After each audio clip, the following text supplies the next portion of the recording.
Olá! Vivemos em um ritmo acelerado, com a mente altamente conectada.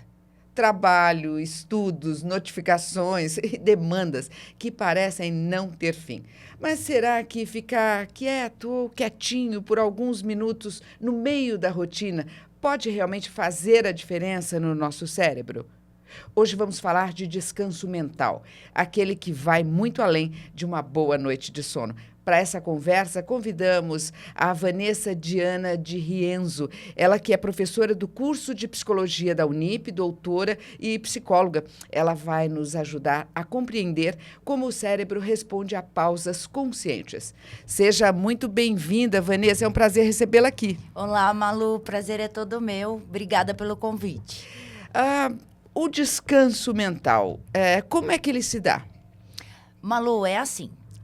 O descanso mental ele é fundamental para a nossa saúde cognitiva de uma maneira geral. E o que é o descanso mental? É quando a gente interrompe a atividade cognitiva intensa durante uma tarefa. Por exemplo? Por exemplo, eu estou estudando para uma prova na faculdade. De repente, eu planejo uma pausa. Eu vou lá e vou dar uma caminhada. Eu interrompo aquela atividade cognitiva intensa do estudo e mudo meu foco, mudo minha atenção para uma outra atividade cognitivamente menos complexa. Vamos lá. Eu estou ali escrevendo. Se eu for ler, eu estou indo para uma outra atividade ou é do mesmo ramo? Então, você pode fazer essa mudança, né? De escrever para leitura. Mas a leitura tem que exigir uma atividade cognitiva menos complexa do que a atividade anterior. Aí você está descansando. Por exemplo, uma fofoca. Então, uma fofoca. Tá, eu saio de um ambiente completamente diferente. Por exemplo, eu estou lá estudando. Vamos pegar porque o nosso ambiente é escolar, então não tem como fugir desse assunto, mas eu quero também ir para o dia a dia, assim, fora da escola também, né? Para que as pessoas possam se interessar por esse assunto que eu acho que ele está tão no nosso dia a dia, né? Então, por exemplo, para o aluno, vamos pensar o aluno em época de vestibular, né? Só para a gente fechar essa questão aí do aluno também. Ele está ali, ele está estudando química. Ele sai do exercício de química, o que ele pode fazer para atenuar isso? Bom, quando ele está estudando química, isso exige uma atenção muito focada naquela atividade. E com isso, a atividade cerebral, a atividade cognitiva é muito intensa. Para ele descansar mentalmente dessa atividade, ele tem que parar o que está fazendo e ele vai fazer uma coisa que ele gosta muito. Por exemplo, jogar algum jogo no videogame. Tá. Essa atividade, ela exige um pouco menos do cérebro dele. É por isso que ele descansa. Mas vamos supor, e se ele for almoçar, se ele for tomar... Também funciona. Ele está fazendo outra atividade completamente diferente. Então, ele está fazendo uma atividade que exige menos cognitivamente dele. Por isso que ele descansa. Entendi. E por que esse... a gente não lembra de descansar, né, professora? Não, a gente não lembra de descansar. E eu acho que o maior vilão disso é a sociedade que a gente vive atualmente. Essa sociedade que valoriza as longas jornadas de trabalho, valoriza a gente estar sempre ocupado. Aquele que descansa é visto como preguiçoso, como aquele que não está empenhado em fazer as coisas. Enquanto aquele que está sempre ocupado, ele é visto como alguém que tem sucesso e almeja, né, as coisas para o futuro dele.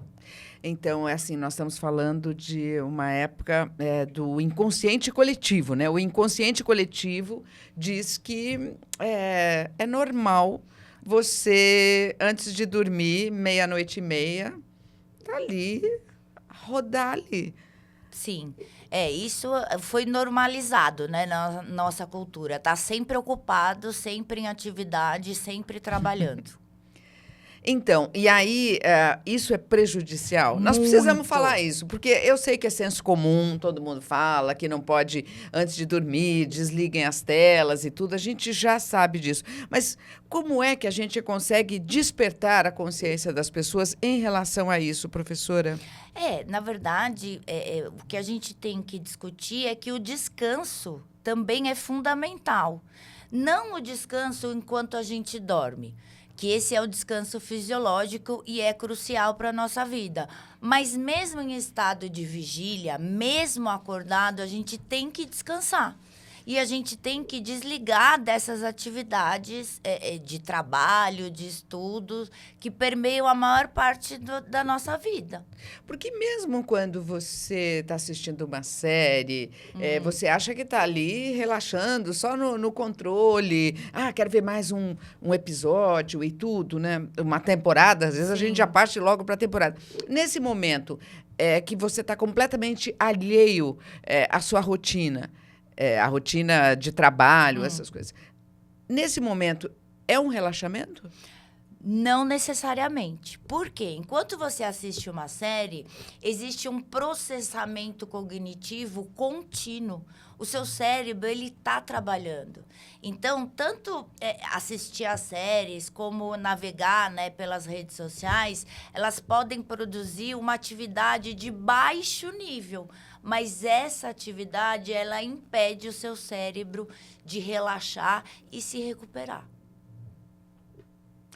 Porque quando você vê, por exemplo, eu fiquei imaginando, né, assim, quando você fala de pequenas pausas, eu fiquei imaginando, a hora que eu estava aqui olhando o roteiro, eu pensei, falei, tá bom, então eu faço ali uma pequena pausa, depois o almoço, e aí significa que eu posso ficar, sei lá, num sábado e domingo, ficar assistindo série. Eu vou relaxar. Então, isso não é exatamente a verdade, né? Então, é mais ou menos. Depende. Se você, antes de assistir a série, a atividade que você estava realizando exigia um esforço cognitivo muito grande, e aí você passa a assistir a série, o seu esforço cognitivo é menor. Então, de um certo modo, você vai estar relaxando. Então, esforço cognitivo remete ao cansaço. Remete ao cansaço. Você está sempre trabalhando, né? Você está sempre pensando em alguma coisa, pensando nas obrigações do futuro, ou pensando em erros que você cometeu no passado. Ou dirigindo, ali você está com plena atenção. Está com plena atenção.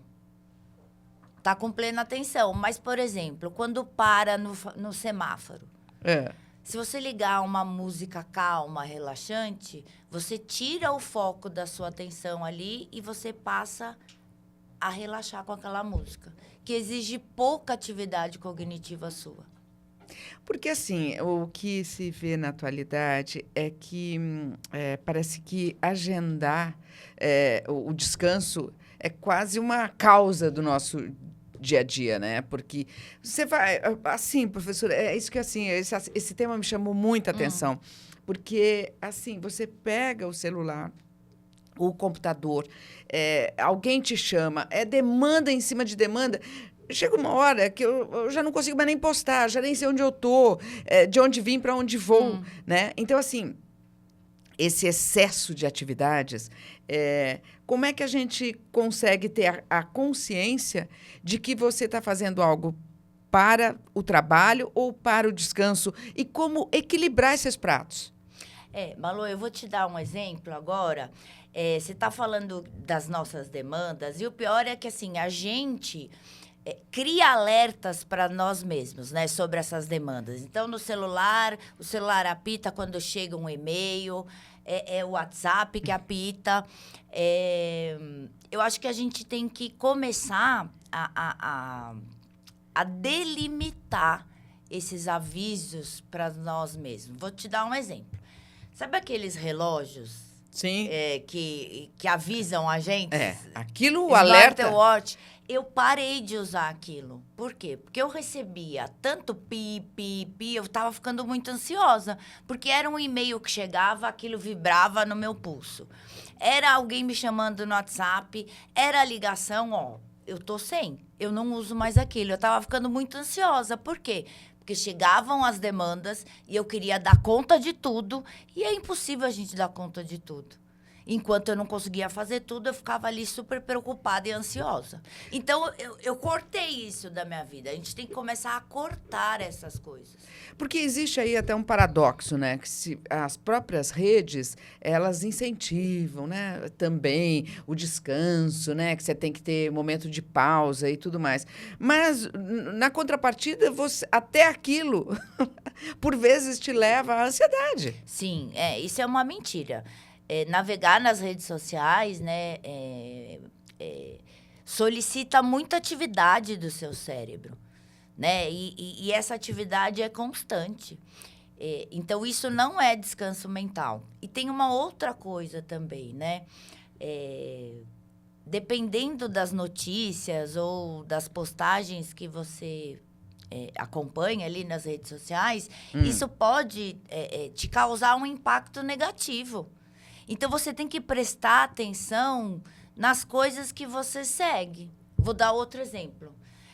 Eu odeio maus tratos de animais. Então, toda vez eu parei de seguir coisas e pulo as notícias que dizem respeito a isso. Então, eu me auto-observei isso e causava um impacto negativo. Então, eu cortei isso da minha vida também. Agora, quando a gente faz a pausa, o que acontece com o cérebro? Durante a pausa, o cérebro ele faz conexões diferentes, né? E mais livres do que quando a gente está com a atenção focada em algum lugar. E aí, durante a pausa, por conta dessas conexões mais livres do cérebro, é que a gente pode ter grandes ideias. Sabe aquele insight, aquela ideia que a gente tem? É justamente na hora de descanso. Não é quando eu estou focada ali em alguma coisa. Não é quando eu estou estudando loucamente. É quando eu paro, tiro o meu foco de atenção daquilo e começo a escutar uma música. De repente, me vem a ideia. De novo, vamos pegar a questão do estudo. Então, ele está ali, vamos dizer, recebendo toda aquela informação que é importante para a formação, para uma prova e tudo mais. Aí, isso entra no cérebro. A hora que ele descansa, será que é o momento do processamento? Pode. Então, na verdade, assim, o descanso é fundamental para o processamento dessa informação. Não é que é a hora, né? É fundamental para que essa informação se armazene e se solidifique no nosso sistema de memória. Uma boa ideia, ela vem quando você está no modo de descanso? Vem do ócio, isso mesmo. Vem do momento de ócio. E a gente, é uma palavra que parece até que caiu em desuso, né? Eu lembro que algumas décadas atrás se falava, né, o poder do ócio e tal. É por conta da cultura que a gente vive, né? De valorizar, de supervalorizar a ocupação das pessoas, né? Está ocupado todo o tempo. A ocupação está nos levando para onde, professora? Está levando a gente para a fadiga mental, para os transtornos mentais, como depressão, ansiedade. A gente está se relacionando cada vez menos com as pessoas, né? No real, né? Não no virtual, porque no virtual a gente faz isso o tempo todo. Mas ali, né, no presencial, a gente está se relacionando cada vez menos. Agora, dar uma pausa ou se distrair são coisas iguais? Não. São coisas totalmente diferentes, né? E o que diferencia a gente dar uma pausa de se distrair é justamente a nossa intencionalidade e o objetivo. Quando a gente dá uma pausa, a gente é uma atividade que é planejada, né? Eu estou realizando alguma coisa, alguma atividade muito com atividade cognitiva muito intensa, e aí eu planejo. Bom, eu vou descansar agora e daqui um pouco eu vou retomar essa minha atividade. Agora, se distrair é bem diferente, não é planejado. Eu estou ali, sei lá, dirigindo, como você já citou algumas vezes. De repente, eu me distraio com alguém que está passando na rua. Essa distração, né, ela não é planejada. Né? Eu simplesmente tiro o meu foco de atenção para algum lugar e depois volto. E essa distração não é regenerativa, né? Diferente de quando eu dou uma pausa. Porque, assim, o que me faz rir, será que é porque estou no momento relaxado ou pode ser um riso histérico também? Pode ser um riso de nervoso. De nervoso. Porque, às vezes, eu estou vendo alguma postagem, quando eu estou gargalhando, né? De criança, de atrapalhada. Quando eu vejo, sei lá, algum programa e tal, os humoristas, hoje, acho que os humoristas andam muito bem, né? Então, aquilo me faz rir. Nesse momento, é algo que eu posso encarar como descanso? Depende. Se eu tô rindo, Você tá rindo por quê? Porque então, o negócio é engraçado? É engraçado. Quando eu tava dizendo, eu tô lá passando e, de repente, aquilo me faz soltar uma gargalhada. Gente, mas o brasileiro tem que ser estudado. Alguma coisa assim. Esse momento, eu estou colocando a minha mente em descanso? Sim, podemos dizer que sim. Por alguns minutos ali, né? Você desfoca ou a sua atividade cognitiva é rebaixada e aí a gente pode dizer que você está descansando. Vanessa, você trabalha muito no ambiente de consultório também. Sim. Qual é a principal queixa que as pessoas te trazem hoje? Olha, uma das principais queixas é justamente a ansiedade. E, na maioria dos casos, né, a ansiedade vem por conta das pessoas quererem dar conta e serem multitarefas. Estarem ocupadas o tempo todo, não planejarem o descanso e quererem dar conta do mundo, na verdade, né? De tudo, de todas as demandas. Eu acho que a gente precisa saber dos nossos limites, né? E saber saber dizer não para as demandas. Ah, Vanessa, mas isso é difícil. É muito difícil. Muito difícil. Você não consegue perceber quando que você tem que parar.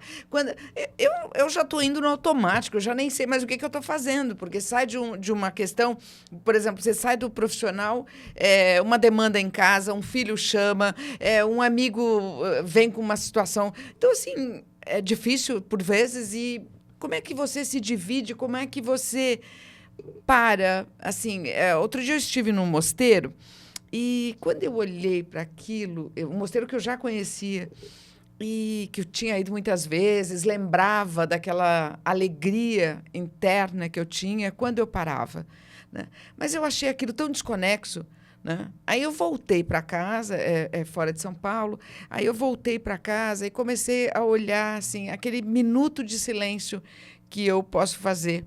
Né? E assim, tem me ajudado muito, porque eu já não estou mais no ambiente do mosteiro, né? Gostaria até de estar, né, naquela tranquilidade, mas a rotina me leva para outro lugar. E assim, esse minuto que eu faço, assim, onde o pensamento, mesmo que os pensamentos venham de forma sequencial, aquela coisa, né? Aquele turbilhão, no momento ele dá uma parada, né? Então, assim, eu relembrei o quanto que é bom descansar, né, Vanessa? Sim, agora, voltando um pouco no mosteiro, eu acho que devia ser um ambiente com uma área verde. Sim. A gente tem que dar mais valor, né, e estar mais em contato com a natureza. Porque estudos científicos comprovaram que você estar em contato com a natureza reduz os níveis de cortisol, que é o hormônio do estresse. Então, você estando em contato com a natureza, você reduz o nível, né, do hormônio do estresse. E isso traz relaxamento, isso traz descanso. Então, mas quando você está nesse seu minuto ali, na verdade, você está prestando atenção e está focada no que está acontecendo no momento, naquele momento. E isso reduz você ficar pensando, né, em em coisas que você deveria fazer no futuro, diminui, né, os pensamentos que ficam ruminando na sua cabeça. Esse é o princípio, né, da meditação, você se focar no momento presente, sem se deixar levar pelas preocupações do passado ou do futuro. Agora, trazendo esse assunto para o ambiente da universidade também, hoje, o teu aluno, o que ele busca quando ele está nesse curso de psicologia, quando ele faz esse curso de psicologia? O que ele pensa, Vanessa? Qual é o sonho dele? Olha, a vida do nosso aluno é bem conturbada, porque na maioria deles, eles trabalham o dia inteiro, né? E aí estudam à noite e chegam à noite. Eu acho que o que a maioria quer, eles pensam muito na psicologia clínica ainda hoje, mas muitos querem também trabalhar num hospital. Eu acho que assim, não importa muito a área profissional, mas o que um discurso que eu escuto bastante deles é que eles querem cuidar das mazelas das pessoas. Querem ajudar as pessoas construírem a própria identidade. Porque você pensa, eu estou em todas as camadas, né? Por exemplo, o idoso, né? O idoso, às vezes ele tem uma ajuda do psicólogo e tudo, mas por vezes a gente vê ele muito quieto, porque às vezes ele não consegue ter a mesma agilidade do próprio neto, né? Ali nas redes e tal, ou do filho e tal. Então, assim, isso tudo vai contribuindo para ele estar quieto, mas essa quietude do idoso com a quietude do adolescente, são quietudes diferentes? Ah, são, com certeza. São muito diferentes, né? Eu acho que cada fase do desenvolvimento humano é marcada, né? Por determinadas características, né? Eu acho que o idoso, muitas vezes, ele já está pensando em... Pensando não, e já está desacelerando. Né? Então, ele está no caminho certo. Ele tá. Porque ele não está nessa busca enlouquecida, né, pelas coisas. Não, mas nem todo idoso também, né? Tem uns idosos que a gente encontra por aí que são mais agitados do que muito adolescente, como você falou. Então, mas aí nós estamos falando de descanso, né? Qual que é eu estou querendo descobrir realmente, Vanessa, nós estamos chegando ao fim desse nosso bate-papo, e eu queria que você caracterizasse para mim o que é realmente o momento do descanso, em termos assim, do autocuidado. O que a gente pode fazer, né? Com a gente mesmo, né? No dia a dia, o que você fala para o teu paciente? Eu sou aqui uma paciente. Eu trabalho muito também com alunos que têm dificuldade de aprendizagem. E essa questão eles trazem muito, né? Eles não conseguem, por exemplo, ficar muito tempo focado em uma mesma atividade, muito tempo estudando, por exemplo. E aí eu dou dicas para eles, né? De como que ele intercala o estudo com horas ou momentos de descanso. Então, basicamente, isso serve para o estudante, isso serve para a gente. O que a gente tem que fazer? A gente tem que programar, ao longo do nosso dia, momentos em que a gente desfoque da nossa atividade principal. Pode ser o estudo ou pode ser o trabalho. Então, por exemplo, eu estou no meu consultório, tenho um paciente atrás do outro. Entre um e outro, eu posso arrumar 5 minutinhos para escutar uma música relaxante, ou simplesmente para olhar pela janela e observar um pouco o que está acontecendo na rua. Mesmo que o cérebro esteja ali... Então, mas quando eu faço isso, o meu cérebro também desacelera. Ah, entendi. Eu estou desfocando a minha atenção, né? Da minha atividade principal para uma atividade e que tenha uma atividade cognitiva menos complexa. Então, a gente tem que programar ao longo do dia esses momentos de descanso, de desfocar da sua atividade principal e fazer o que você gosta. Por exemplo, na hora do almoço, você está ali no ambiente de trabalho presencial. Você está ali atrás de um computador, conversa, a cabeça está super acelerada. Aquele momento que você faz o intervalo de almoço, aquilo é uma pausa? É uma pausa, com certeza. Mas eu estou dizendo uma pausa que é, assim, benéfica ao cérebro.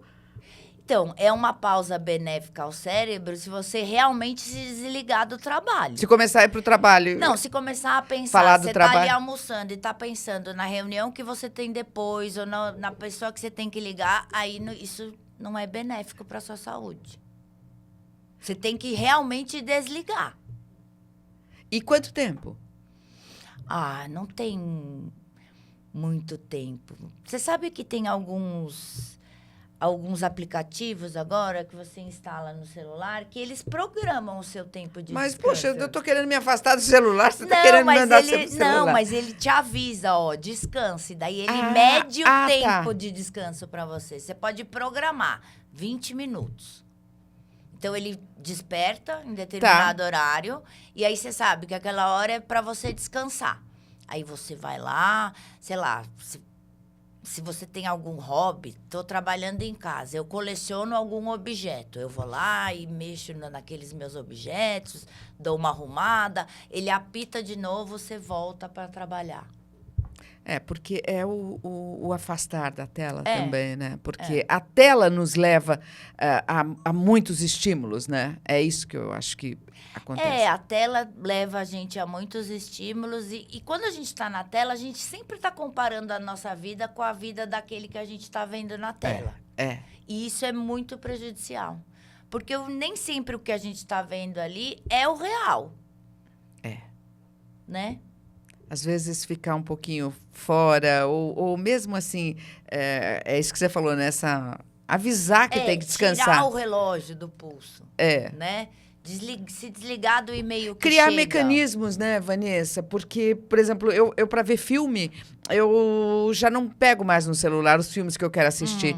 Eu fiz uma listinha, coloquei dentro de uma latinha dourada do lado da televisão. Quando eu abro aquela listinha e tá lá o nome do filme. Eu não preciso recorrer ao celular. É um tempo que eu fico, não exatamente um vilão, mas ele é o que nos leva a tanto estresse, né? Sim, e muito importante, a gente já acorda com o celular na mão, né? Isso é muito ruim. Antes de agradecer a Deus o dia, a gente já está com o celular na mão. Já está com o celular na mão.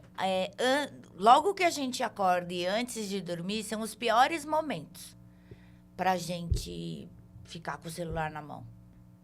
Então, como fala? Abole isso da sua vida. Tira o acordar e o ir dormir com o celular. Boa, Vanessa, foi uma delícia a nossa conversa. Obrigada aí pela sua partilha e até uma próxima. Até, obrigada. Obrigada. Bom, nós continuamos por aqui, sempre com o tema do seu interesse. Até já.